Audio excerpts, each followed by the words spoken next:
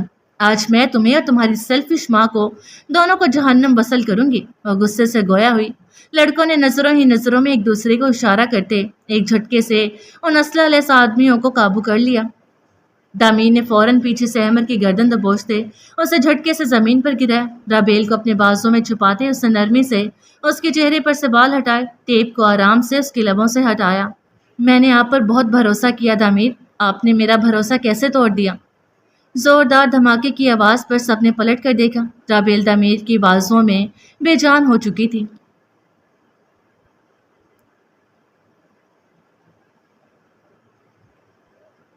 تمہیں کس بے وقوف نے یہ مشورہ دیا تھا کہ جھانسی کی رانی بن کر اس کے سامنے آن کھڑی ہو؟ ہسپتال میں ادھر سے ادھر چکر کاٹتے اس نے ابو ذر کو دیکھا، جو بینچ پر بیٹھی الیانہ کے سر پر کھڑا تھا۔ الیانہ نے گردن موڑ کے ساتھ بیٹھی حرم کو دیکھا۔ لو، اب سمجھ آیا کس عقل مند نے مشورہ دیا تھا؟ براق نے اس سے گھورا۔ جواباً حرم نے بھی حساب بے باک کر دیا۔ سوری، پر میں آپ ہی کو لے کر بہت ڈر گئی تھی، وہ آہستگی سے گویا ہوئی۔ ابو ذر کو بیک وقت پر اس پر غصہ اور پیار آیا۔ الیانہ، ہم بے غیرت نہیں ہیں جو اپنے گھر کی عزت کو یوں جانے دیں گے۔ ہم نے پہلے ہی پولیس سے سب کچھ ڈسکس کر لیا تھا۔ اگر تم لوگ انیسہ پپھو والا سٹنٹ نہ بھی مارتے، تب بھی ہم لوگ بھابھی کو بحفاظت وہاں سے نکال لیتے۔ اس کی تفصیل بتانے پر بے ساختہ اس کا سر جھک گیا۔ حرم کے مشورے پر عمل کرنا دونوں پر بھاری پڑ سکتا تھا۔ اچھا ابو ذر، بس کر دو، وہ پہلے ہی شرمندہ ہے۔ خوشی نے آگے بڑھ کر نرمی سے اپنا بازو الیانہ کے گرد پھیلایا، جو سر اٹھائے اسے دیکھ رہی تھی۔ تم ہمارے گھر کی رونق ہو یار، آئندہ خود کو کبھی بھی ایسا کسی مصیبت میں مت ڈالنا۔ اس کے والوں پر بوسہ دیتے وہ نرمی سے گویا ہوا۔ گنوا کے ہمراہ سب لوگ ہسپتال آ گئے۔ خدیجہ آپا مسلسل رابیل کی صحت کے لیے دعا گو تھیں۔ کمرے کا دروازہ کھولا اور ڈاکٹر باہر آئے۔ میری بیوی کیسی ہے ڈاکٹر؟ آپ کی وائف اور بیبی بالکل ٹھیک ہے، ڈاکٹر پیشہ ورانہ انداز میں گویا ہیں۔ بیبی؟ دامیر نے حیران نظروں سے انہیں دیکھا۔ مبارک ہو مسٹر دامیر، آپ کی وائف پریگننٹ ہے، آپ پاپا بننے والے ہیں۔ ڈاکٹر کی بات سنتے سب کے چہروں پر خوشی کی چمک چھا گئی۔ آنکھوں میں تشکر کے آنسو لیے وہ سب سے پہلے مسجد کی طرف بڑھا۔ پہلا حق سجدہ شکر کا تھا۔ سب باری باری رابیل سے ملتے اسے مبارکباد دے رہے تھے، جبکہ رابیل کی نظریں دروازے پر ٹکی ہوئی تھی۔ دل کسی کی آمد کا منتظر تھا۔ ماموں مسجد میں ہیں، کچھ دیر میں آ رہے ہیں، گنوا نے آہستہ آواز میں اسے بتایا۔ دھیرے سے کمرے کا دروازہ بند کرتے وہ اندر داخل ہوا۔ سب اسے دیکھتے آہستہ آہستہ وہاں سے اٹھ کے۔ رابیل اسے دیکھتے ہی پشت پھیر چکی تھی۔ سب سے اتنا مسکرا کر ملی، اور جس کا اصل میں ان مسکراہٹوں پر حق ہے، اس سے اتنی ناراضگی۔ اس کے سامنے آ کر بیڈ پر بیٹھتے وہ نرمی سے اس کی آنکھوں کی نمی صاف کر رہا تھا۔ آپ کو اس سے کیا فرق پڑتا ہے؟ آپ تو پہلے ہی اپنی دنیا میں خوش ہیں۔ میری دنیا تو یہاں ہے، پھر خوشی کہیں اور کیسے ہو سکتی ہے؟ رابیل غصے سے اٹھ بیٹھی۔ جھوٹ بولتے ہیں آپ، اگر میں جھوٹا ہوں تو سچ تم بتا دو۔ وہ بالکل عاجز آ گیا تھا، یہ بھول بھلیاں اس کی بس کی بات نہیں تھی۔ میں جانتی ہوں کہ آپ نے دوسری شادی کر رکھی ہے اور آپ کی ایک بیٹی بھی ہے۔ رابیل کی آنکھیں ایک بار پھر بہنے لگیں۔ اور یہ انکشاف آپ پر کب ہوا؟ وہ آئیبرو اٹھائے اسے دیکھ رہا تھا۔ آپ کی بیوی اور بیٹی کی کال آئی تھی، آپ کی بیٹی آپ کو بہت مس کر رہی تھی، آپ لوگ بالکل ایک ہیپی فیملی لگ رہے تھے، اور میں بیچ میں ایک بے مانگ حصہ۔ میں آپ لوگوں کی اس ہیپی فیملی کو خراب نہیں کروں گی۔ میں اپنے بچے کو لے کر آپ سے بہت دور چلی جاؤں گی اور کبھی واپس نہیں آؤں گی۔ کتنا بولتی ہو یار تم؟ رابیل نے آنکھیں صاف کرتے اسے دیکھا، جس کے لبوں پر ہلکی سی مسکراہٹ تھی۔ اگر بول لیا ہو تو میں کچھ کہوں؟ رابیل خاموشی سے اسے تکنے لگی۔ میرے دوست احمد اور اس کی بیوی کی آپس میں ناراضگی چل رہی ہے۔ عافیہ اس کی بیوی ناراض ہو کر اپنے میکے اسلام آباد چلی گئی۔ احمد اسے واپس لانے کو راضی نہیں تھا اور ان کی آپسی لڑائی میں سب سے زیادہ نقصان ان کی 5 سالہ بیٹی کا ہو رہا تھا، جو اپنے بابا کو مس کر رہی تھی۔ میں جب بھی احمد سے ملتا اکثر اس کی بات اس کی بیٹی سے کروا دیا کرتا، کیونکہ عافیہ احمد کا فون اٹھاتی نہیں تھی اور میری بڑے بھائی کی حیثیت سے عزت کرتی تھی۔ میں بھی یہی چاہتا تھا کہ جلد ان کی آپس میں صلح ہو جائے، لیکن مجھے یہ نہیں پتا تھا کہ اس کی صلح کے چکر میں میری بیوی دن دہاڑے شک کی بنیاد پر گھر چھوڑ کر نکل جائے گی۔ آخر میں لہجے میں تعصب تھا۔ رابیل کا سر جھک گیا، ساری سچائی سامنے آ گئی۔ دل اب کچھ مطمئن سا تھا۔ میں شرمندہ ہوں، اس نے سر جھکا کر اعتراف کیا، پر میں تمہیں شرمندہ نہیں کرنا چاہتا۔ میرا مقصد صرف تمہاری اور ہماری آنے والی اولاد کی حفاظت ہے۔ رشتے صرف بھروسے پر بنتے ہیں۔ میں سمجھ سکتا ہوں کہ تم پریشان تھی، لیکن تمہیں اس پریشانی کا ذکر مجھ سے کرنا چاہیے تھا، نہ کہ گھر چھوڑ کر چلے جانا چاہیے تھا۔ رابیل خاموشی سے اسے دیکھ رہی تھی۔ ندامت نے دل میں گھر کر لیا تھا۔ ایسے مت دیکھو، میں غصے میں ہوں۔ اس کے سخت لہجے پر بے ساختہ ایک مسکراہٹ اس کے لبوں کے کونے میں ابھری۔ میں جانتی ہوں آپ اب ناراض نہیں ہیں۔ دامیر نے گہری سانس بھرتے اپنی پیشانی اس کی پیشانی سے جوڑی۔ دونوں کی آنکھیں ملی۔ وہ سچ میں اس سے ناراض نہیں رہ سکتا تھا۔ میں خدا کا جتنا بھی شکر ادا کروں وہ کم ہے۔ اس رب نے ہمیں آج اتنے سالوں بعد اس نعمت سے نوازا ہے۔ اللہ اپنے بندوں کو ان کی وسعت سے زیادہ نہیں آزماتا۔ وہ بہت رحیم ہے۔ اس کے ہاں دعاؤں کی قبولیت میں دیر تو ہو سکتی ہے، لیکن وہ رد نہیں ہوتی۔ انگوٹھے کی مدد سے اس نے رابیل کی رخسار سے نمی صاف کی۔ ہم اپنی اولاد کے لیے ایک بہترین والدین ثابت ہوں گے۔ وہ پرعزم تھا۔ میری زندگی کی سب سے بڑی نعمت آپ ہیں دامیر۔ آپ کا ہونا میرے لیے باعث نعمت ہے۔ دامیر نے نرمی سے اس کی پیشانی چومی۔ وہ دونوں زندگی کے ایک نئے سفر کی طرف گامزن تھے۔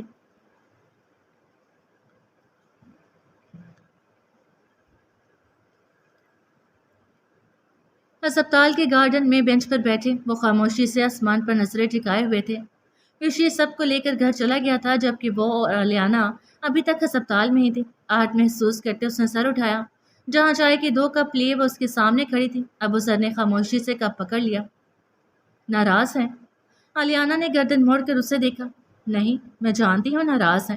میں نے جو کیا وہ ایک سینسیبل حرکت نہیں تھی، لیکن میں بہت ڈر گئی تھی۔ میں نہیں چاہتی تھی وہ کسی کو کوئی نقصان پہنچائے۔ سب کی فکر تھی لیکن میری فکر نہیں تھی۔ یہ سب کرتے ہوئے ایک بار کے لیے یہ سوچتی کہ میں کیا کروں گا اگر تمہیں کچھ ہو گیا۔ الیانا نے اس کی آنکھوں میں دیکھا۔ وہ بولتی شکوہ کرتی آنکھیں اسے شرمندہ کر گئی۔ مجھے آپ کی فکر ہے سر۔ دل میں چھپے راز کو فاش کیا گیا۔ لگتا تو نہیں۔ ناراض بچے کی طرح وہ منہ پھیرے بیٹھا تھا۔ دل کی آنکھوں سے دیکھیں گے تو محسوس ہوگا۔ اس نے مسکاتی نظروں سے مقابل کو دیکھا۔ دل کی آنکھوں سے تب دیکھتے ہیں محترمہ جب سامنے والے کا دل آپ کے سنگ میل دھڑکتا ہو، وہ بھی دو بدو گویا ہوا۔ پھر آپ کا مشاہدہ بہت غلط ہے۔ الیانا چودھری کا دل ابوذر چودھری کے سنگ دھڑکتا ہے۔ اس دل کو ابوذر چودھری کی صاف ریاض سے پاک مسکراہٹ بہت اچھی لگتی ہے۔ دل اسے مسکراتا دیکھ کر ہواؤں کے سنگ خود کو اڑتا محسوس کرتا ہے۔ لوگ محبت کو کیا نام دیتے ہیں معلوم نہیں، لیکن میری نظر میں محبت یہی ہے جہاں سامنے والے کی خوشی اپنی خوشی محسوس ہوتی ہے اور سامنے والے کا غم اپنا غم۔ ابو سر نے اسے دیکھا جس کی آنکھیں نم اور لب مسکرا رہے تھے۔ دل محبت کے اقرار پر شاد تھا۔ آپ بہت پیارے ہیں ابو سر۔ ابو سر کے گال سرخ ہوئے تھے۔ وہ کتنی آسانی سے اسے راضی کر چکی تھی۔ مسکراہٹ چھپاتے وہ سامنے دیکھنے لگا۔ تو میں سمجھوں کہ ناراضگی ختم ہو گئی؟ وہ امید بھری نگاہوں سے اس کی جانب دیکھ رہی تھی۔ ناراضگی تو اسی وقت ختم ہو گئی تھی جب تم نے محبت کا اعتراف کیا تھا۔ میں نے کوئی اعتراف نہیں کیا، وہ ہر بات سے انکاری تھی۔ اچھا ٹھیک ہے، میں نے مان لیا۔ وہ ہنسا اور ہنستا چلا گیا۔ الیانا کو جلدی شام کا یہ منظر سب سے خوبصورت لگا تھا۔ کہیں چلیں؟ وہ اس سے سوال کر رہی تھی، پر میرے پاس ابھی گاڑی نہیں ہے، اس نے کچھ فکر مند ہو کر کہا۔ الیانا نے پہلی بار اس سے کوئی ایسی فرمائش کی تھی۔ آپ ساتھ ہیں تو سفر معنی رکھتا ہے، سواری نہیں۔ ہاتھوں میں ہاتھ دیے وہ ایک ساتھ آگے بڑھ رہے تھے، آنکھوں میں چمک اور لبوں میں مسکراہٹ تھی۔ نہ چاہنے پہ بھی تجھ کو خدا سے مانگ لیا، یہ حال ہے دلے بے مدعا کے ہوتے ہوئے۔ توے سے روٹی اتارتے اس نے براق کے سامنے رکھی جو حرم سے لڑنے میں مصروف تھا۔ ایک نظر سامنے بیٹھے یوشی پر ڈالی جو سر جھکائے تیزی سے موبائل پر کچھ لکھ رہا تھا۔ تم کوڑ مغز کو یہ مشورہ کس نے دیا تھا کہ منہ اٹھا کر ہمارے پیچھے چلیا؟ حرم نے غصے سے اسے گھورا جو آدھے گھنٹے سے اسے باتیں سنا رہا تھا۔ تم کہو تو اگلی بار منہ گھر چھوڑ جاؤں گی۔ اتنا بڑا منہ ہے، کہاں چھوڑو گی؟ روٹی کا والا بناتے وہ زیر لب مسکرایا۔ حرم نے غصے سے اسے گھورا۔ اس وقت وہ اسے دنیا کا زہر ترین انسان لگ رہا تھا۔ زہر لگ رہی ہو مجھے تو کھاؤ اور مر جاؤ۔ وہ ہنوس مسکرا رہا تھا، پر پتہ نہیں کیوں حرم کو اس کی آنکھیں پہلی بار مسکراتی ہوئی محسوس ہو رہی تھی۔ ایک چمک تھی، عجیب سی چمک۔ یوشی کیا ہوا ہے؟ موبائل دوبارہ ٹیبل پر رکھتے یوشی خاموشی سے گنوا کو دیکھنے لگا۔ باقی دونوں بھی کچھ سنجیدہ ہو گئے۔ میرا رزلٹ آ گیا، گنوا نے تھوک نکلا۔ وہ مزید کوئی بری خبر سننا نہیں چاہتی تھی۔ یوشی کا چہرہ خطرناک حد تک سنجیدہ تھا۔ کوئی بات نہیں بھائی، آپ پہلی بار تھوڑی فیل ہوئے ہیں، اگلی بار پھر کوشش کر لیجیے گا۔ براق نے لاپرواہی سے کہتے کھانے پر ساری توجہ مرکوز کی۔ یوشی، گنوا تو گویا رونے والی ہو گئی۔ میں پاس ہو گیا ہوں گنوا، میرا سی اے کلیئر ہو گیا ہے۔ بے یقینی سے اسے دیکھتے وہ بے ساختہ اس کے کندھے سے جا لگی، آنکھوں سے تشکر کے آنسو بہہ رہے تھے۔ اب ہماری شادی ہوگی، تم میری دلہن بن کر میرے گھر آؤ گی۔ وہ خوشی سے گویا ہوا، باقی دونوں کی موجودگی سے یکسر انجان وہ اپنے آنے والے خوبصورت مستقبل کے خواب بن رہے تھے۔ نوالا براق کے منہ میں ہی رہ گیا۔ اسے بھائی کے پاس ہونے کی امید صفر تھی، اور حرم دونوں کو دیکھتی دل ہی دل میں ان کی تاحیات خوشیوں کی دعا کر رہی تھی۔ لیکن ابھی ایک اور امتحان باقی تھا۔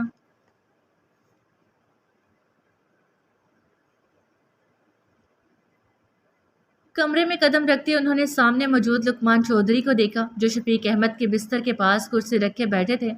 عدیل نے آرام سے ساجد مغل کو بھی وہاں بٹھا دیا۔ ابو، آپ دونوں سے کچھ بات کرنا چاہتے تھے۔ عدیل نے ایک نظر باپ کو دیکھا جن کا ایک ہفتے پہلے بہت برا ایکسیڈنٹ ہوا تھا اور ان کے دونوں ٹانگیں فریکچر ہو گئی تھیں۔ ڈاکٹر پر امید تھی کہ وہ جلد ٹھیک ہو جائیں گے، لیکن یہ حادثہ ان کی آنکھیں کھولنے کو کافی تھا۔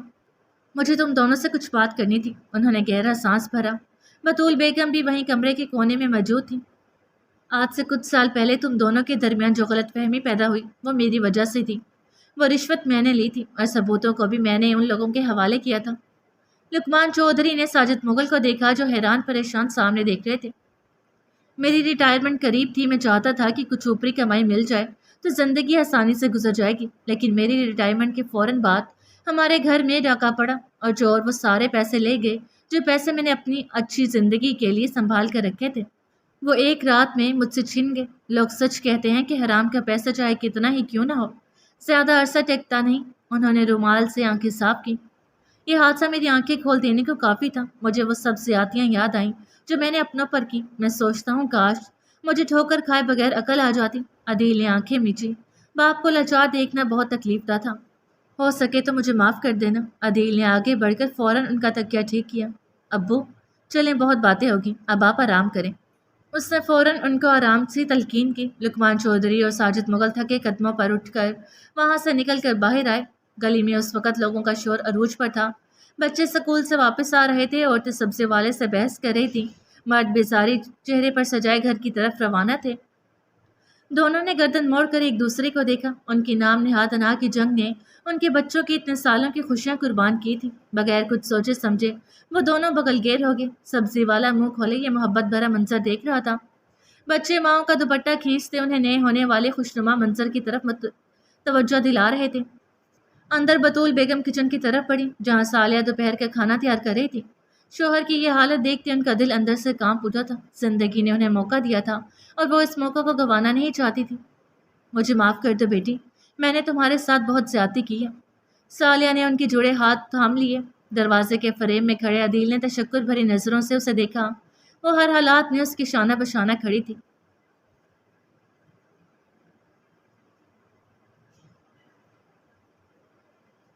میرے گھر کی تو ساری رونق ہی ان دونوں سے ہے۔ خدیجہ آپا نے محبت سے دامید اور رابیل کے جڑوا بیٹوں سیف اور کیف کو چوما جو اس وقت دادا ابو کے ساتھ جوڑے بیٹھے تھے۔ ساجد مغل کے ہاں آج گنما اور جوشی کی شادی کی تاریخ رکھنی تھی، جبکہ دوسری طرف براق اور حرم کی بھی بات پکی کی تاریخ رکھنی تھی۔ حرم غصے سے چکر کاٹتی لان میں موجود اس وقت سب سے بائک آؤٹ کر چکی تھی۔ کیسی ہو؟ اپنے سامنے ہنستے مسکراتے براق کو دیکھتی وہ غصے سے رخ پھیر گئی۔ تم نے اچھا نہیں کیا براق، ہماری دشمنی والے رشتے کو کیوں بدلنا چاہتے ہو؟ اگر دشمنی کو محبت میں بدلا جائے تو کوئی مذائقہ تو نہیں؟ وہ مسکراتی نظروں سے اسے دیکھ رہا تھا۔ گلابی رنگ کے فراک میں ملبوس وہ خود بھی غصے سے گلابی ہو رہی تھی۔ محبت کو بیچ میں مت لاؤ، وہ بھڑک کر گویا ہوئی۔ محبت تو کب سے بیچ میں ہے، بس ہمیں کبھی نظر نہیں آئی۔ حرم نے اس کی آنکھوں میں دیکھا جہاں محبت و مان چمک رہا تھا۔ دل کی دھڑکن بڑھی، دل محبت پر ایمان لے آیا۔ مجھے ابھی شادی نہیں کرنی، مجھے پڑھنا ہے ابھی۔ تمہیں کب سے اتنی محبت ہوگی پڑھائی سے؟ وہ ذرا مشکوک نظروں سے اسے دیکھنے لگا۔ الیانہ کہتی ہے لڑکیوں کو انڈیپینڈنٹ ہونا چاہیے، تو بس میں بھی اپنے پیروں پہ کھڑا ہونا چاہتی ہوں۔ براق نے اس کے پیروں کی طرف دیکھا۔ تم اب بھی اپنے پیروں پر ہی کھڑی ہو؟ نہیں، مطلب مجھے ابھی پڑھنا ہے۔ وہ بس ضد تھی۔ اس کا فیصلہ تو میری ہونے والی ساس کریں گی۔ اس نے مسکراہٹ دبائی۔ امی کو بیچ میں مت لانا۔ میں اس کے پیچھے بھاگی جو ہنستا مسکراتا اندر کی طرف بڑھ گیا۔ اندر سب کی زندگی سے بھرپور کہہ کے گونج رہے تھے۔ امتحان کی گھڑی گزر گئی، اب بس محبت کے دن باقی تھے۔ زندگی میں جو فرض ہوتے ہیں واجب الادا وہ قرض ہوتے ہیں، انمول ہوتے ہیں وہی تعلقات، لوگ جہاں بے غرض ہوتے ہیں۔ خود پسندی، تکبر، احساس برتری، لا علاج پیچیدہ یہ مرض ہوتے ہیں۔